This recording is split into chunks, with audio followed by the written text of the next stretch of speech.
unleashed. Here's Thom Abraham. How you doing? How you doing? How you doing? How you doing? How you doing? How you doing? The famous goal line stand, one of the most celebrated moments in Alabama sports history. The Tide was leading the 1979 Sugar Bowl when Penn State moved the ball to within 10 inches of the goal line. Barry Krause and Marty Lyons leaped over the pile to stop Nittany Lions running back Mike Gooman and preserve the Tide's victory. The win handed Coach Paul Bear Bryant his fifth national championship. Sponsored by the Alabama Bicentennial Commission, the ABA, and this station. This is an Alabama legacy moment. Olympian Jesse Owens dominated the 1936 Olympics with 4 track and field gold medals in the 100-meter dash, the 200-meter dash, the long jump, and the 4. Owens set 3 world records and tied a 4th in less than 1 hour. Owens is... This is SportsCenter. Eastern Conference Finals. Young said the plan is to play in Game 4 tomorrow, but he'll be getting treatment between now and then. Forward Kawhi Leonard still sidelined by that sprained knee, with the Clippers facing elimination in Game 5 of the West Finals tonight against the Suns. 8:30 Eastern, ESPN Radio and ESPN TV. More on the playoffs when Hall of Fame announcer Marv Albert joins Greeny at the bottom of the hour. Novak Djokovic among today's winners at Wimbledon. Live coverage continues on ESPN TV and the ESPN app. Whether your best means being the best bingo player in the office or the best volleyball player on the planet, you're going to need some help. Almonds are your snack to keep your head in the game and your body energized. So, Am I on? Can somebody respond? And good morning, everyone, and welcome to Reaction Monday in the Doghouse. And I got to tell you, we got a lot to react to from over the weekend. But we also have an all-SEC College World Series beginning tonight after an unreal scenario played out with NC State getting tossed from the tournament with the COVID issues. More on that in a moment. But it'll be Vandy and Mississippi State, the 4 and 7 seeds for all the marbles in a best-of-3 series beginning tonight. And now Vandy somehow is the villain in this deal. And they really did nothing. They did nothing, okay? But Vandy, you know, everyone outside of Vandy fans are going to be pulling for the Bulldogs. Vandy's the villain. It makes it look like they were handed this spot, you know, and it's not the case, but that's the way it will play out. There's no doubt about it. Stanley Cup final gets going tonight in Tampa Bay. That's right, I said final. Stanley Cup final. It's not the finals. There's only one series. I don't know why the NBA calls it the finals. When they had NBA finals come up, there's just one final. So the Stanley Cup final gets going tonight in Tampa Bay with the longest of long shots, the Montreal Canadiens in there. Look, the Canadiens had the worst record of any team to ever make the final. And they fired their coach late in the year, much like the Atlanta Hawks. And if it weren't for the All-Canadian North Division that they played in this year, they would have never even made the playoffs. But hey, Charles Barkley is certainly into it. Chuck got caught looking at his phone during Inside the NBA. I was trying to see what Barry Melrose was going to say about my Tampa Bay Lightning winning the Stanley Cup. Barry Melrose, I think he's the best analyst on television. Yeah. But I wanted to see what he was going to say about my Tampa Bay Lightning. Wow. Now, look, some think that they were going to a break. You hear the music in the background. Some think that this was a subtle plug for the fact that TNT and ESPN have the NHL next season. But that was never mentioned during the bit. They never said, next year we'll have it. And why would Chuck be talking about Barry Melrose, the best analyst in all of sports? I was trying to see what Barry Melrose was going to say about my Tampa Bay Lightning winning the Stanley Cup. I was trying to see what Barry Melrose was going to say about my Tampa Bay Lightning winning the Stanley Cup.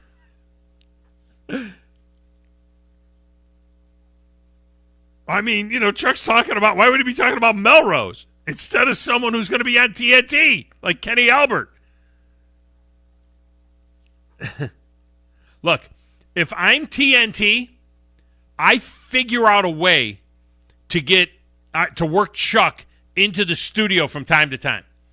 Somehow, some way, Chuck has to be a part of that Inside the NHL show. Great cross-promotion. Okay, of course, nothing screams college football is coming more than Phil Steele's college football preview.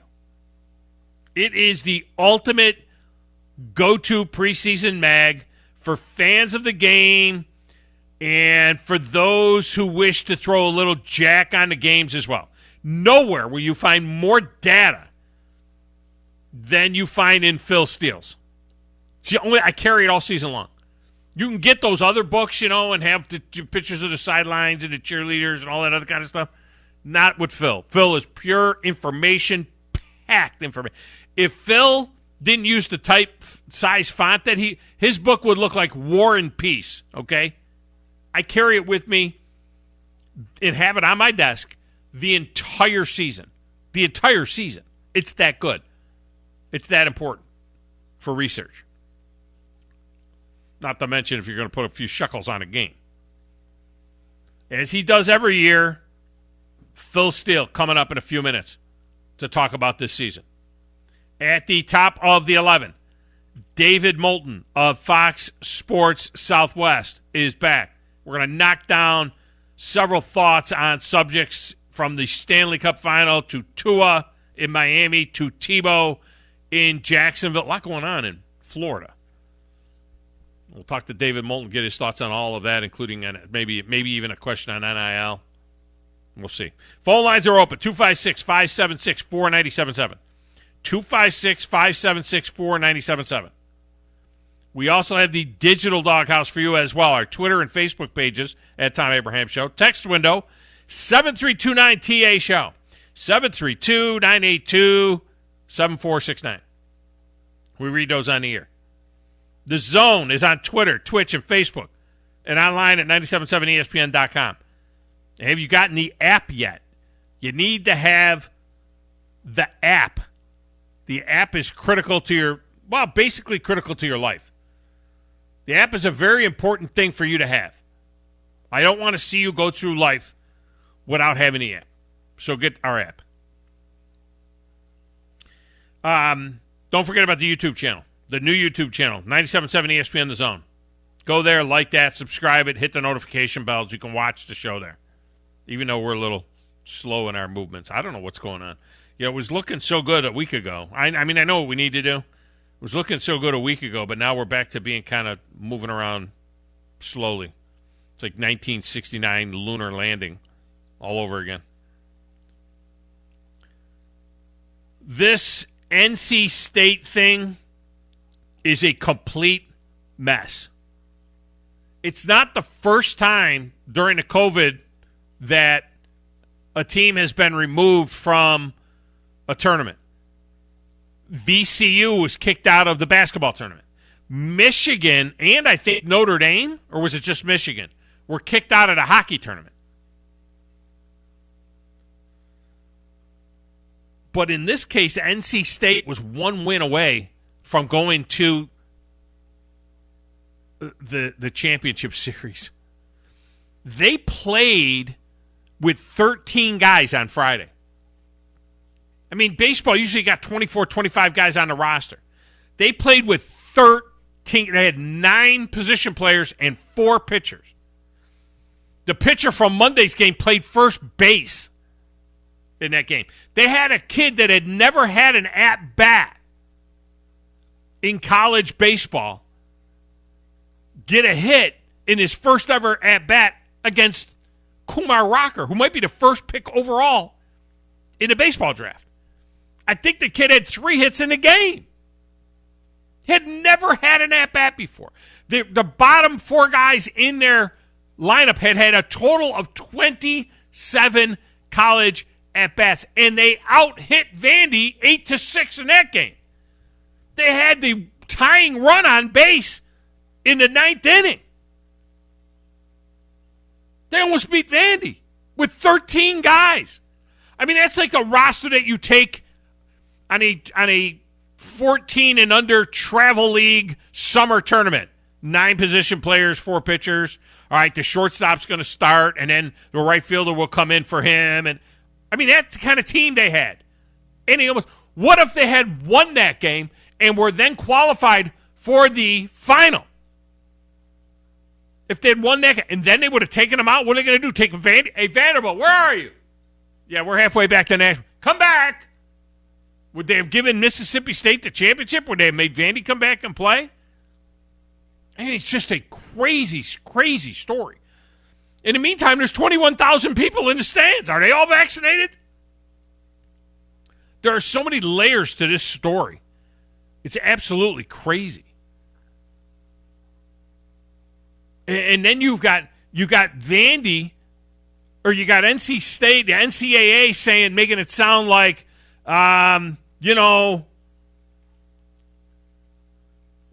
in consultation with the Douglas County medical people, we've decided that, we're going to have to pull the trigger on this thing. The decision was made based on the recommendation of the championship medical team and the Douglas County Health Department, which they're in Omaha, according to the NCAA statement. As a result, Vanderbilt will advance to the College World Series final. The NCAA and the committee regret that NC State student-athletes and coaching staff will not be able to continue in the championship in which they earned the right to participate because of privacy issues. We cannot provide further details. Then the Douglas County Health Department, they come out and say their their spokesman, the Douglas County Health Department, who the NCAA said, with consultation, the Douglas County Health Department comes out and they say that the health department did not recommend NC State's removal, but told the NCAA that the department would support whatever the NCAA wanted to do. So they said, well, we didn't tell them they had to go home. Wasn't our call. And can I just say, and then the coach goes on and he says, I can't tell the kids what to do, vaccine. I mean, what do you mean you can't tell the kids what to do? You're the coach. Yes, I understand they're grown men and they make their own decision and blah, blah, blah. You think the kids are going to go get vaccines? The kids think they're bulletproof. They're not going to get vaccinated unless you say to them, look, guys, if you don't get vaccinated, we're taking a chance that we're going to get tossed out of this tournament. Don't screw around with this. Get vaccinated. Now, he says, I don't want to get into politics. How did the vaccine become a political thing? Can someone explain to me how the vaccine became a political thing? And it appears the way the vaccine falls politically, it's if you're conservative, everybody should get vaccinated. Look, my politics are right of Genghis Khan. I got vaccinated. I don't understand. I deal with this. Some of my sons are very conservative. I'm very conservative. And they're like, yeah, well, the vaccine, this, the vaccine. I'm like, what are you talking about? Is the one that put together the mechanism in place to bring this vaccine to fruition in record time. Donald Trump's Operation Warp Speed is why we got a vaccine so fast and why we're back to normal basically now. There's 22,000 people at the game. Did you see the crowd in Atlanta last night? I mean, this is why we're at where we're at. It's because of this vaccine, which was driven by Trump and his administration. It's coming from. Can't get the vaccine. I don't understand. How did the vaccine become political? And now it's a sports issue because you got NC State. It's crazy. It's absolutely nuts. All right, back in that little glass booth over there, playing the Platters That Matter and the Stacks of Wax and answering the phones and disappointed about last night in the Atlanta Hawks. It's a zero-sum world. Braves win, Hawks lose. Braves lose, Hawks win. But I know he is flat out stoked to hear what Phil Steele has to say. Coach Chris. Do you know who I am? Who in the blue hell are you? I'm the producer of this show. If I didn't step up, you're nowhere. I put this thing together out of spit and pollen. I'm telling you, there's an embarrassing press conference in that kid's future. You don't ever say that to me. Bullcrap. There won't be any misinformation. There won't be any false statements. There won't be any hearsay. How come there ain't no Puerto Ricans on Star Trek? You ask me those kind of questions, it really pisses me off. Tom, can you get me off the hook? For old time's sake. You ask a question every week that I don't know anything about. I don't know how to say this, so I'm going to choose my words very carefully. I think you're a psycho. You do what everybody else in media does, just create some and throw it on the wall and see what sticks. I ain't gonna be buried. I want a taxidermist to stuff me. Say hello to my little friend!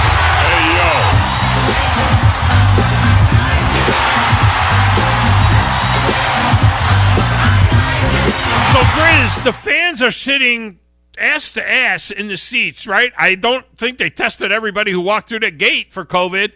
They're packed in Omaha in the stadium, right? Stadium holds 22,000. They got 22,000 there. And the team gets sent home in the Douglas County Health Department said, we didn't tell them to go home. I mean, Grizz,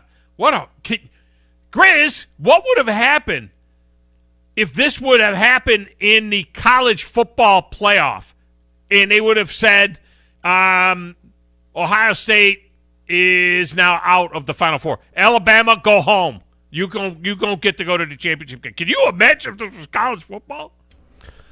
I mean, it technically almost happened in the Pac-12 championship, right? So, I mean... I'm talking about real college football. I'm not talking about Pac-12. Okay, sorry. But if they had let's say if they had made it, let's say it's the 12-team playoff or whatever scenario, and they had made it, Oregon wins, right? And let's say whoever they've got to play within their, the playoff. They wouldn't have made it even in that I year. understand that, but let's just say because of contact tracing, because they played...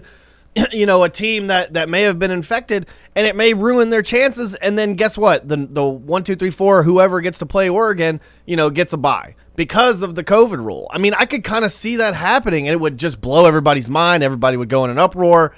But I mean, I just don't understand this. So we're at the point where we're we got the right number of vaccines to kind of let loose a little bit and kind of let each franchises do what they want to do. But I think it's absolutely ridiculous in baseball when you allowed the team to come back and take a picture on the field at the same stadium that you told them that they're not allowed to be in. After they booted him, did they take that picture? Yes.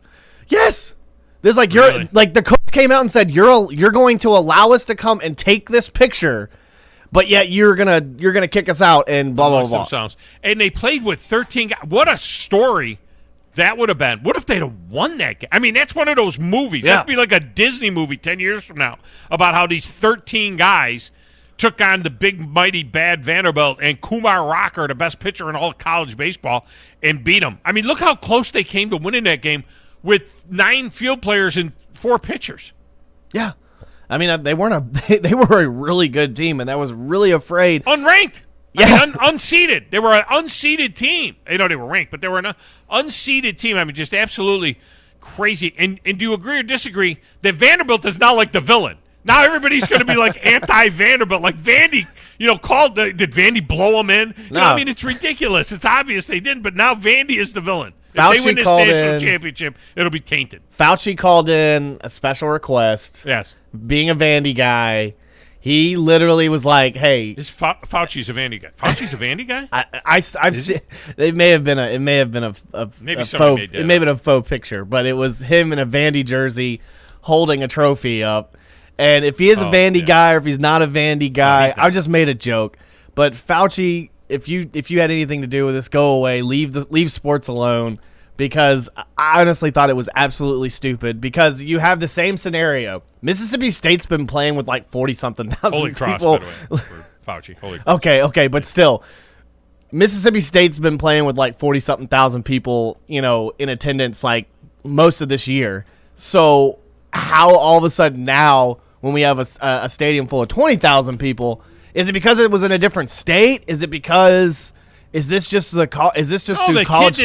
They had a kid that tested positive, and then that kid was sick, and another kid tested positive, and then they had half the team test positive. They screwed the pooch by not taking a vaccine. Why didn't this team get vaccinated? Why did only half the guys get vaccinated? Why did they say that they weren't going to test people that had already been vaccinated and they had? And then they still got it anyway. Test the ones that weren't vaccinated. But they tested the ones that did get vaccinated too, and they still had COVID.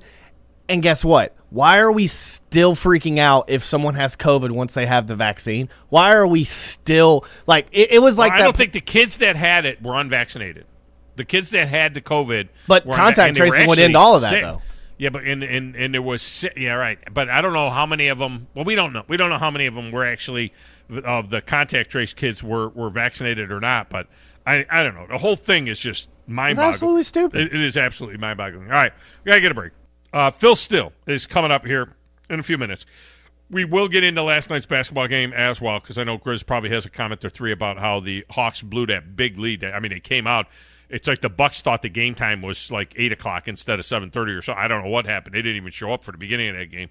And I got a comment on what was going on with Giannis at the line. I mean, it was absolutely hilarious on one hand, and on the other hand, I've never seen a crowd affect a game more than that moment, because I think they were messing that guy up. I honestly think they messed up his timing and everything. I mean, he was